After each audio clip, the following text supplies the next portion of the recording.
The morning sunlight filtered through the tall windows of Thompson Industries, casting gentle shadows across the polished marble floors. Robert Thompson, the company's CEO, walked briskly through the lobby, his gray suit jacket neat and pressed, his mind already moving through the day's meetings and decisions. At 58 years old, Robert had built a successful life. His salt and pepper hair was always perfectly combed. His watch, expensive and precise, marked each moment of his carefully ordered existence. But beneath the composed exterior, there was an emptiness he couldn't quite fill. 3 years had passed since his wife Margaret had died, and though he had learned to function, he hadn't really learned to live again. As he approached the elevator, something fell from his briefcase. A small gold locket tumbled to the floor with a soft clink, spinning once before settling near the wall. Robert didn't notice. His phone was ringing. Another urgent matter, another decision to make, but someone else noticed. "Excuse me, sir. You dropped this?" The voice was small and sweet, like wind chimes on a summer evening. Robert turned to see a little girl, perhaps 3 or 4 years old, standing behind him. She wore a pink dress with delicate embroidery, and her blonde hair was pulled into 2 playful pigtails. In her tiny hand, she held his locket, offering it up to him with the innocent trust that only children possess. Robert froze. His breath caught in his throat. For a moment, the busy lobby seemed to fall away, and all he could see was this little girl holding the most precious thing he owned.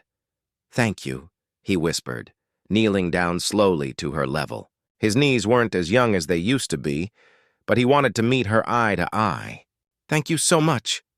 He took the locket carefully, his fingers trembling slightly as he held it. Inside was a photograph of Margaret, taken on their 20th wedding anniversary. She was laughing in that picture, her eyes full of light. He carried it everywhere, a small piece of her he couldn't bear to leave behind. "That's pretty," the little girl said, pointing at the locket. "Is that your friend?" Robert smiled, feeling unexpected tears prick at his eyes. Yes, she was my very best friend. Anna." "Anna, sweetheart, don't bother the gentleman." A woman hurried over, wearing a simple blue cleaning uniform with the company name stitched on the pocket. She was perhaps in her early 30s, with kind eyes and worry lines that spoke of long hours and hard work. Her name tag read, Maria Hernandez, Custodial Services. "I'm so sorry, Mr. Thompson," Maria said, slightly breathless. She gently took her daughter's hand. "She got away from me for just a moment." "We won't disturb you." "She's no disturbance at all," Robert said, rising to his feet. "She just returned something very important to me. Something I didn't even realize I'd dropped." He looked at Maria more carefully now. He'd seen her before, he realized, wiping down the conference room tables late at night when he worked past midnight, cleaning the executive bathrooms early in the morning before anyone arrived. Always quiet, always thorough, always invisible in the way that hard-working people so often are. "Is your daughter with you today?" Robert asked. Maria nodded, looking slightly embarrassed. "Yes, sir. Her daycare called this morning. They're closed for repairs. I couldn't miss work, so I brought her with me. I promise she'll stay in the break room. She won't be any trouble." Robert saw the worry in Maria's eyes. The same worry he'd seen in Margaret's eyes years ago, when they were young parents trying to balance work and family, when every unexpected problem felt like it might tip their whole world sideways. "How old is Anna?" he asked. 3.5. Maria said, squeezing her daughter's hand gently. Robert looked down at little Anna, who was smiling up at him with complete, unself-conscious joy. And in that moment, something shifted inside him. Something that had been frozen for 3 long years began, ever so slightly, to thaw. "Maria," he said, "would you come to my office later today, around 2 o'clock? And bring Anna with you." Maria's eyes widened with concern. "Oh, Mr. Thompson, if this is about her being here, I promise it won't happen again. I'll find another solution. Please, I need this job." No, Robert said quickly, holding up his hand. "Nothing like that. I just want to talk with you. Both of you," he smiled at Anna. "Maybe you can tell me more about your day." Anna beamed. "Okay, I like talking." That afternoon, at exactly 2 o'clock, there was a hesitant knock on Robert's office door. "Come in," he called. Maria entered, holding Anna's hand. The little girl looked around the spacious office with wide, wonder-filled eyes taking in the big wooden desk, the tall bookshelves, the photographs on the walls. "Please, sit down," Robert said, gesturing to the comfortable chairs across from his desk. He'd asked his assistant to bring in some cookies and juice boxes earlier, and he saw Anna's eyes light up when she spotted them. "Would you like a cookie, Anna?" he asked. She looked up at her mother, who nodded permission. "Yes, please." "Thank you, sir." Such good manners, Robert thought. Margaret would have liked this little girl. As Anna munched happily on her cookie, Robert turned to Maria. "Tell me about yourself," he said. "How long have you worked here?" 2 years, Mr. Thompson," Maria said. "I work the night shift, usually. 6 p.m. to 2 a.m. My mother watches Anna while I'm working." "And Anna's father?" Maria's expression tightened just for a moment. "He left when she was a baby. It's just the two of us now. And my mother when she can help," Robert nodded slowly. He understood single parenthood in a way. After Margaret died, he'd felt just as alone, just as overwhelmed by the responsibility of moving forward without a partner. "What would you say if I told you I have a proposition for you?" he asked. Maria looked nervous. "A proposition, sir?" "We have a new position opening up," Robert said. "Director of Facilities Management. It's a daytime position, Monday through Friday, 9 to 5. Better pay, benefits, and it comes with something our other management positions don't have: on-site childcare." He saw Maria's eyes fill with tears.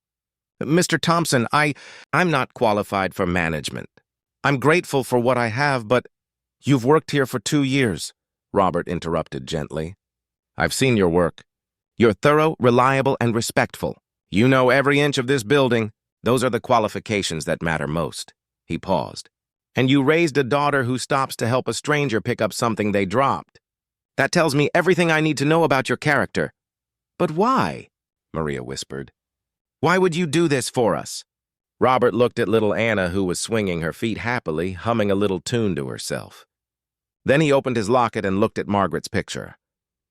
"3 years ago, I lost my wife," he said quietly. "Since then, I've been going through the motions. Working, but not really living. Existing, but not really feeling." He closed the locket gently. "This morning, your daughter gave me back something I'd dropped.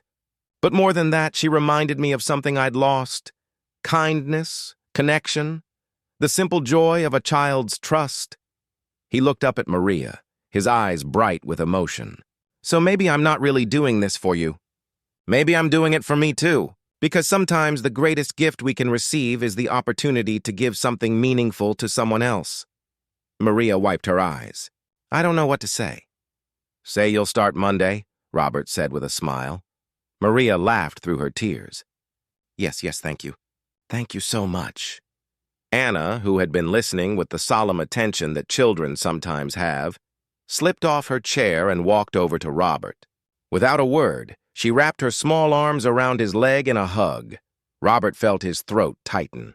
He bent down and returned the embrace, this unexpected gift from an unexpected source. "Thank you for being kind," Anna said simply. "Thank you," Robert replied, "for reminding me how." In the weeks that followed, the changes at Thompson Industries were subtle but meaningful. Maria thrived in her new role, bringing fresh perspective and genuine care to everything she did.